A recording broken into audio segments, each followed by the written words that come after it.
All right, a very brief look at calculus number 15.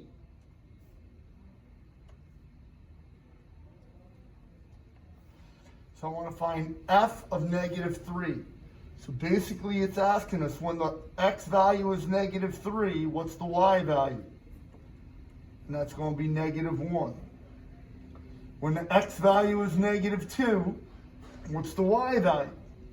That's going to be 0.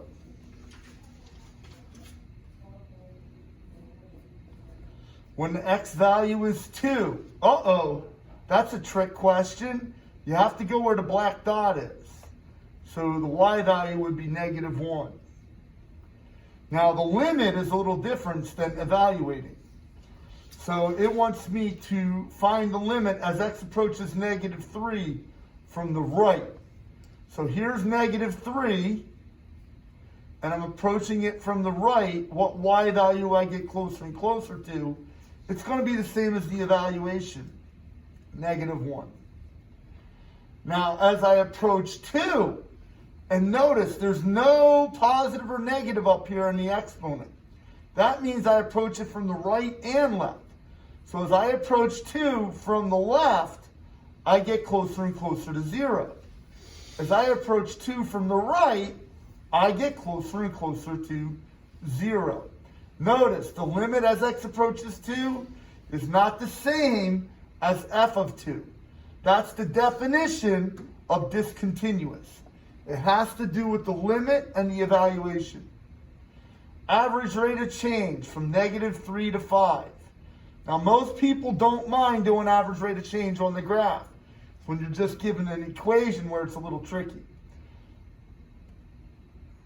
So at x equals negative 3, I'm going to pop a dot. At x equals 5, I'm going to pop a dot. And then I'm going to connect those dots and calculate the slope of that line connecting those 2 points. And that's the average rate of change, is the slope of the line connecting those 2 points. I go up 1, 2, and then I go over 1, 2, 3, 4, 5, 6, 7, 8.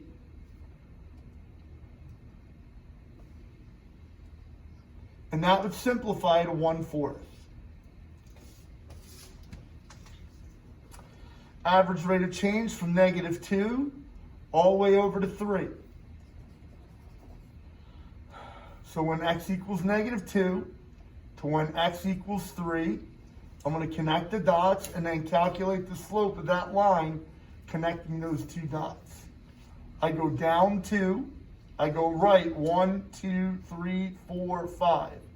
So this one doesn't simplify, it's just negative 2/5.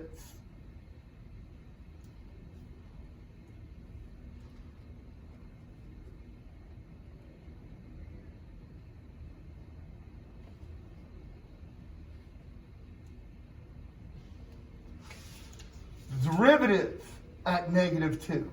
That's asking me the slope of that segment at x equals negative 2. So the slope of that line is up 1/1, or just 1. Now it asks me the slope at x equals 0. And that's what we call a cusp. That means the derivative does not exist at a cusp. I'm asked to find the slope at x equals 4. So here's 4. I have to find the slope of this line segment. It looks like it goes up 1, 2, 3 over 2. Up 3 over 2. Antiderivative is area. It's asking me to find the area from negative 3 to negative 1.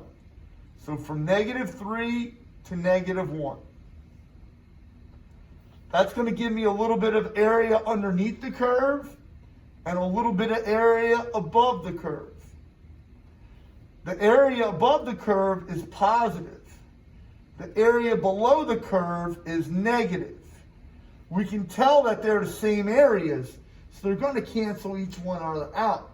So the actual area is 0. The net area is 0. The area of that triangle is negative 0.5, The area of this triangle is 0.5. So when you add those areas up, you get 0. Now I'm asked to find the area from -2 to 0. That's going to give me this area, this large triangle here, from -2 to 0. And there's a couple ways to do it. We can do the area formula of a triangle, which is 1/2 base times height. So 1/2 2 times 2. That equals 1/2 of 4, which is 2. Or you can count boxes. Here's one box. Here's a half a box. Here's a half a box. 1/2 plus 1/2 is 1 plus 1 is 2.